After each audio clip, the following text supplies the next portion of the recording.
as promised, this particular episode is going to be dedicated to the beginning of a great partnership that y'all have, not with Just Respect the Game podcast, but none other than Shine Hard Izzo, as he begins to build your bankroll for this upcoming Christmas. And yeah, man, we got a month and some change. And the NBA is like late October. But for now, we're gonna get y'all pockets on swole with the NFL. And so for those who don't know already, we posted it. Well, I hadn't posted it yet, but we'll post it again.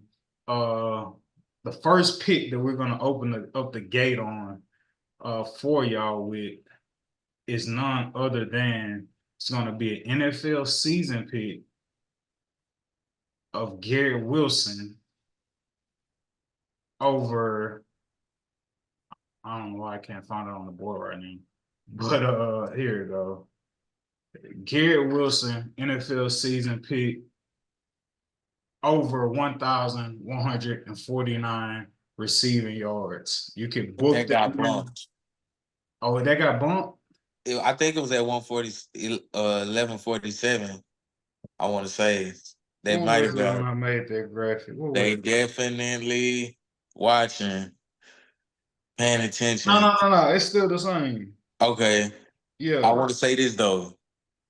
We understand that you cannot just play one prop, as prize picks will not allow that. So you gotta pair it with something. So my pair for that, and I'm gonna be completely honest with you, I have not did a ton of research behind this, but I think this one is a no-brainer. If you just look at the sheer probability and possibility of the play. But I think a great pair for that sounds crazy, but Josh Allen under 12 and a half interceptions. I love that because with Joe Brady as a new offensive coordinator and him having a new philosophy on ball control and being able to game plan and just the type of offense he wants to run, it's very run heavy and run dominant. As you saw James Cook come on as a Pro Bowler, over 1,000-yard rusher. I look for that trend to continue in that back half of the season. I think Josh Allen's interception to touchdown ratio was probably some of the lowest it's been in his career. You can fact check me on that. I don't know if that's to be objectively true, but he did throw less amount of picks just due to the sheer point of him not having the volume of throws that he usually had. So that's one potential option that you could roll with. If that's a little too risque for your money and you do want to see something go above and you don't want to sweat or under the whole season, I'm not gonna lie to you. I think Marvin Harrison Jr. receiving yards. They got him at 102. Well, 1,000. Oh, that thing was at $9.99. I feel like, but I love it though. I don't see why he doesn't. Yeah, he a little bit over 1,000 receiving yards, and I definitely see him getting over 1,000 yards. He's going to be an immediate safety blanket for Kyler Murray. Kyler Murray had CD Lamb back in his college days, back in OU, and he put up Heisman-esque numbers. I'm not saying the collegiate game is anything, compared to the NFL, but, the trend of having that number one receiver, it definitely helps the quarterback. So, I definitely foresee MHJ, Marvin Harrison Jr. going over his receiving yards for the year as well. So 2 young receivers, Garrett Wilson. I'll say this. If Garrett Wilson can go over 1,000 yards with nobody throwing him the ball, predominantly Zach Wilson and Trevor Siemian, riddled with the other couple of nobodies, and he make it over 1,000 yards his first couple of years, man, I love Marvin Harrison Jr.'s chances doing that with Kyler Murray. So look for Kyler Murray to have a pretty strong year too. And then They also have a really good tight end in Trey McBride. Um, if you don't have him on your fantasy roster, I actually do. I auto drafted him last night due to somebody that's in this podcast bubble and talk bubble right now that we're in, because he decided that he wanted to push the draft back as late as he possibly could because he knew people wasn't gonna be up. So hey, Of course. what they say, what the devil meant for evil, God turn it around for good. Hey man, it'd be a shame if I I just took the notified the whole group chat, thing. guys. I notified the group chat. I don't know what to tell you. God bless you. Sorry. If that's how you sleep at night, man, that's your business. But anyway, man, those are my two optional plays if you want to run Garrett Wilson. Garrett Wilson should soar over that. I foresee him having a Devontae Adams-esque season. He'll lead the team in targets easily. If Aaron Rodgers is any remnant of his old self, Garrett Wilson soars over this line, talking about at least 1,200 yards. Yeah. And Marvin Harrison Jr. definitely. I foresee him maybe 1050, 1100 right out the gate. He should be an immediate impact player. Huge contribution on the way. Right on. Okay. I like it. I like it. Marvin Harrison over and Garrett Wilson over. And like you say, I think the key component to that Garrett Wilson is just like if he could get over 1,000 with no Hall of Fame quarterback, what do Come you on. expect him to do with a Hall of Fame quarterback? Aaron Rodgers is gonna give him that treatment. I'm telling you. So here's a question I want to give you, and I want to know if you think I'm being overly pessimistic with sometimes my Mark Callaway-esque thinking. Um, and so let me pull up his prop real quick. Mark Callaway.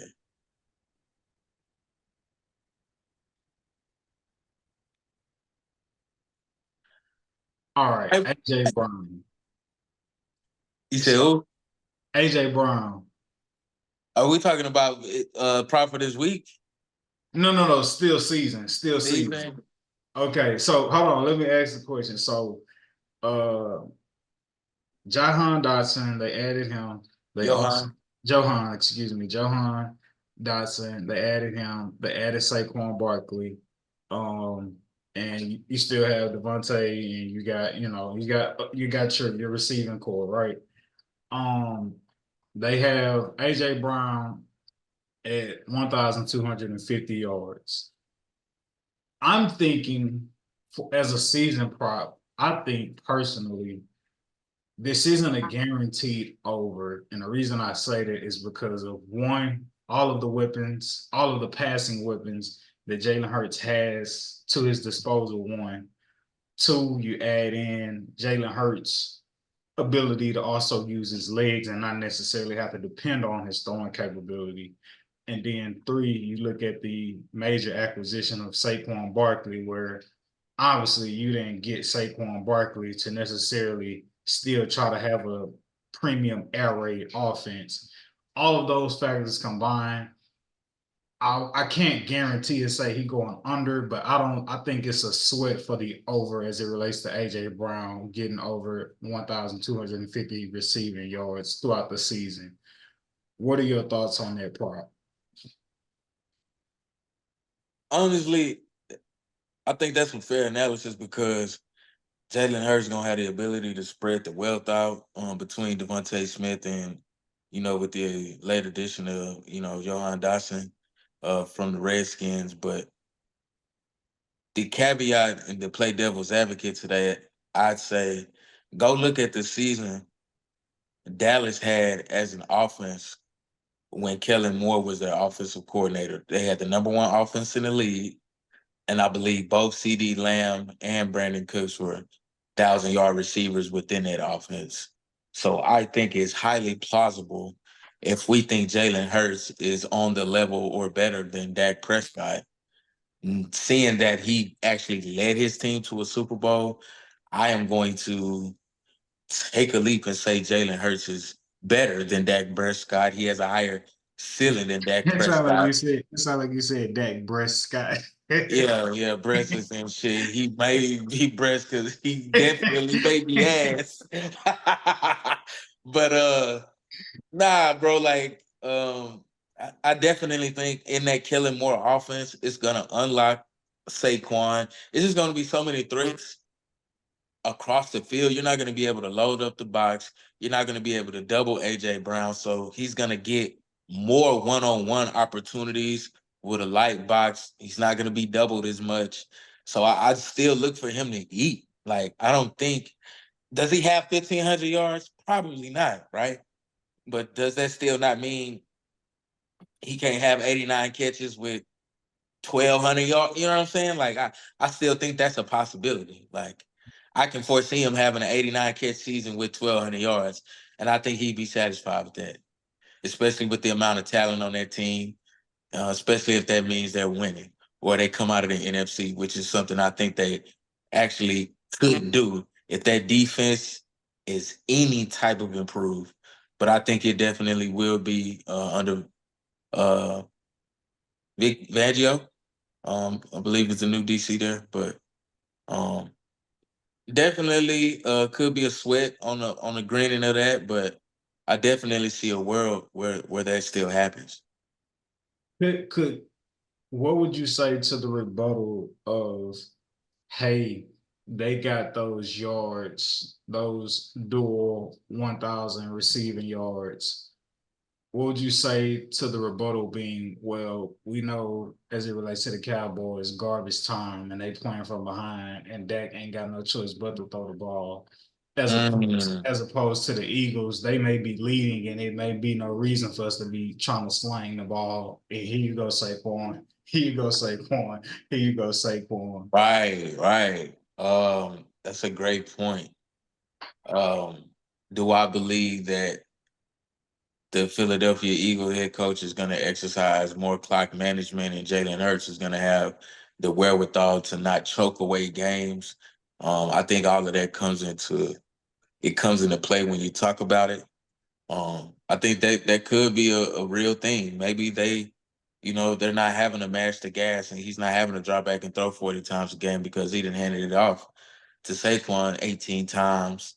You know what I mean? And, got sufficient, touches out of him in the passing game too. He caught 4 passes or, whatever the case may be. So it doesn't look like your typical Eagles win. Um,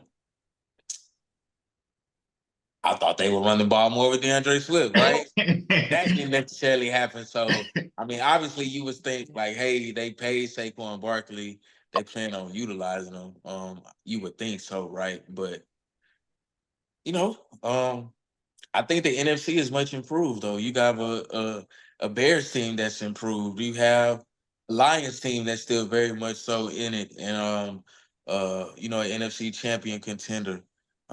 You have a much improved Green Bay team that had made some additions this offseason. So the NFC, and then you have the Niners that are still there, who's a team that's probably going to be there for the foreseeable, near future at least. So the NFC, I think as a whole together, it's gotten tougher, right? The Rams are coming along. I like what they've done in the draft quietly. So the NFC is just it's a bit more ramped up. It isn't the gauntlet that the AFC is by any stretch, but you know, things can happen. Yeah. Uh